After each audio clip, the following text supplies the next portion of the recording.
Hello friends, ಎಲ್ಲರಿಗೂ ನಮಸ್ಕಾರ. ಎಲ್ಲರೂ ಹೇಗಿದ್ದೀರಾ? ಎಲ್ಲರೂ ಚೆನ್ನಾಗಿದ್ದೀರಾ ಅಂತ ಭಾವಿಸ್ತಾ ನಾನು ಈ ವಿಡಿಯೋನ ಶುರು ಮಾಡ್ತಿದ್ದೀನಿ. ಎಲ್ಲರಿಗೂ ಮೊದಲನೇದಾಗಿ ದೀಪಾವಳಿ ಹಬ್ಬದ ಹಾರ್ದಿಕ ಶುಭಾಶಯಗಳು. ಈ ವರ್ಷದ ದೀಪಾವಳಿ ಹಬ್ಬ 2025ನೇ ಇಸ್ವಿಯಲ್ಲಿ ಯಾವ ದಿನಾಂಕ ಬಂದಿದೆ, ಹಾಗೆ ಹೇಗೆ ಆಚರಿಸಬೇಕು ಅನ್ನೋದನ್ನು ನಾನು ಈ ವಿಡಿಯೋದಲ್ಲಿ ನಿಮಗೆಲ್ಲ ತಿಳಿಸ್ಕೊಡ್ತಾ ಇದ್ದೀನಿ. ಯಾವುದೇ ಮಾಹಿತಿ ಬೇಕಾಗಿದ್ದಲ್ಲಿ ನೀವು ಕಮೆಂಟ್ ಮೂಲಕ ನನಗೆ ತಿಳಿಸ್ಬೋದು. ಏನೇ ಗೊಂದಲ ಇದ್ದರೂ ಸಹ ನನಗೆ ಕಮೆಂಟ್ ಮೂಲಕ ತಿಳಿಸಿದರೆ ನಾನು ಆ ಗೊಂದಲನ ನಿವಾರಿಸ್ತೀನಿ ಅಂತಲೇ ಹೇಳ್ಬೋದು. ದೀಪಾವಳಿ ಅಮಾವಾಸ್ಯೆ ಈ ವರ್ಷ ಧನಲಕ್ಷ್ಮಿ ಪೂಜೆ ಅಕ್ಟೋಬರ್ 21 ಅಥವಾ 20ನೇ ತಾರೀಕು ಅಮಾವಾಸ್ಯೆ ತಿಥಿ ಪ್ರಾರಂಭವಾಗುತ್ತೆ. ಅಕ್ಟೋಬರ್ 20ನೇ ತಾರೀಕು ಸೋಮವಾರ ವೃಷಭ ಲಗ್ನ ಸಂಜೆ 7:45ರಿಂದ 8:30 ಇದ್ದರೆ, ಅಕ್ಟೋಬರ್ 21, 2025 ಮಂಗಳವಾರ ಕನ್ಯಾ ಲಗ್ನ ಬೆಳಗ್ಗೆ 5ರಿಂದ 5:30, ಅಕ್ಟೋಬರ್ 21 ಮಂಗಳವಾರ ವೃಶ್ಚಿಕ ಲಗ್ನ ಬೆಳಗ್ಗೆ 8:30ರಿಂದ 10:20 ಇರುತ್ತೆ. ಆ ಟೈಮಲ್ಲಿ ನೀವು ಧನಲಕ್ಷ್ಮಿ ಪೂಜೆಯನ್ನು ಮಾಡ್ಬೋದು.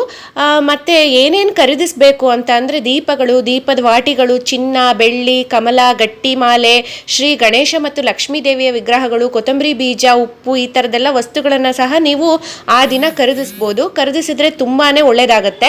ಮೊದಲನೇ ದಿನ ಭಾನುವಾರ ನೀರು ತುಂಬುವ ಹಬ್ಬ ಧನತ್ರಯೋದಶಿ ಮುಂಜಾನೆ 6 ಗಂಟೆಯಿಂದ ಮಧ್ಯಾಹ್ನ 12 ಗಂಟೆವರೆಗೆ ಆಚರಣೆ ಇರುತ್ತೆ. ಮತ್ತು ಸೋಮವಾರ 20ನೇ ತಾರೀಕು ಚತುರ್ದಶಿ ಆರತಿ ಮಾಡಿಕೊಳ್ಳುವುದು. ನಂತರ ಅಮಾವಾಸ್ಯೆ ಪ್ರಾರಂಭವಾಗುವುದು. ಸಾಯಂಕಾಲ 7ರಿಂದ ರಾತ್ರಿ 2:30 ಅಂಗಡಿಗಳ ಪೂಜೆ ನೆರವೇರಿಸಲಾಗುತ್ತೆ. ಆ ಟೈಮಲ್ಲಿ ಅಂಗಡಿಗಳ ಪೂಜೆನೂ ಸಹ ಮಾಡ್ಬೋದು. ಮನೆಯಲ್ಲೂ ಸಹ ಧನಲಕ್ಷ್ಮಿ ಪೂಜೆ ಯಾರ್ಯಾರು ಮಾಡ್ತಾರೆ ಅವರೆಲ್ಲ ಸಹ ಮಾಡಬಹುದು.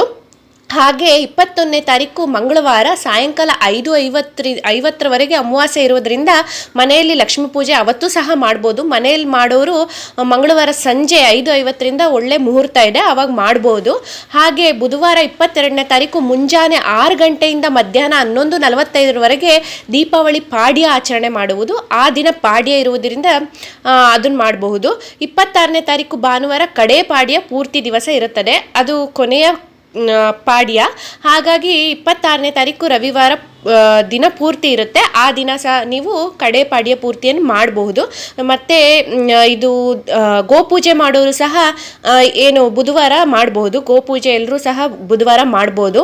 ಹಾಗೆ ಧನಲಕ್ಷ್ಮಿ ಪೂಜೆ ದಿನ ಕೊತ್ತಂಬರಿ ಸೊಪ್ಪು, ಕೊತ್ತಂಬರಿ ಬೀಜ, ಗಾಜಿನ ವಸ್ತುಗಳು, ಆಭರಣ, ಹರಿತವಾದ ಚಾಕು, ಈ ಥರದ್ದೆಲ್ಲ ತರಬಾರ್ದು. ಶೂ ಮತ್ತು ಚಪ್ಪಲ್ಗಳು ಮತ್ತು ಕಪ್ಪು ಬಣ್ಣದ ವಸ್ತುಗಳು, ಕಬ್ಬಿಣ, ಈ ಥರದ್ದು ಯಾವುದು ತರಬಾರ್ದು. ಅದು ತರಲೇಬಾರ್ದು ಆ ಥರದ್ದೆಲ್ಲ ವಸ್ತುಗಳು. ಆಮೇಲೆ ನಾವು ಈಗ ಏನು ಇದು ಕಟ್ತೀವಲ್ಲ, ಪೋಟ್ಲಿ ಕಟ್ತೀವಲ್ಲ, ಅದಕ್ಕೆ ಏನೇನು ಬೇಕು ಅಂತ ಹೇಳಿದ್ರೆ ಮೊದಲನೇದಾಗಿ ಏನೇನು ಹೇಳ್ಬೋದು ಅಂದರೆ ಇದು ಗೋಮತಿ ಚಕ್ರ ಮತ್ತು ಏಲಕ್ಕಿ, ಉದ್ದ ಏಲಕ್ಕಿ, ಮತ್ತು ಧನಲಕ್ಷ್ಮಿ ಕಾಯಿನು, ಮತ್ತು ಕೆಂಪು ಗುಲ್ಗಂಜಿ, ಮತ್ತು ಕವಡೆ, ಅಡಿಕೆ, ಅರಿಶಿಣದ ಕೊಂಬು, ಕಮಲದ ಬೀಜ, ಲವಂಗ, ಅಕ್ಷತೆ, ಮತ್ತು ಧನಿಯಾ ಬೀಜ, ಮತ್ತು ಕವಡೆ, ಇದಿಷ್ಟನ್ನು ಸಹ ಒಂದು ಕೆಂಪು ಬಣ್ಣದ ಬಟ್ಟೆಯಲ್ಲಿ ಬ್ಯಾಗ್ ಮಾಡಿಸ್ಕೊಂಡು ಅದರೊಳಗಡೆ ಫಸ್ಟು ಅರಿಶಿನ ಕುಂಕುಮ ಇಟ್ಟು ಪೂಜೆ ಮಾಡಿ ಅದರಲ್ಲಿ ಒಂದು ಕೆಂಪು ಹೂವು ಹಾಕಿ, ಆಮೇಲೆ ಅದಕ್ಕೆ ಕಾಯಿನು, ಅಡಿಕೆ, ಅರಿಶಿನದ ಕೊಂಬು, ಕಮಲದ ಬೀಜ, ಗೋಮತಿ ಚಕ್ರ, ಏಲಕ್ಕಿ, ಗುಲ್ಗಂಜಿ, ಕೆಂಪು ಗುಲ್ಗಂಜಿ ಇವೆಲ್ಲ ಹಾಕಿ ಕಟ್ಟಿ ಪೂಜೆ ಮಾಡಿ ನೀವು ಕೆಲಸ ಮಾಡೋ ಜಾಗದಲ್ಲಿ ಇಡಬೇಕು. ಒಳ್ಳೆಯದಾಗುತ್ತೆ. Thank you for watching. Thank you all.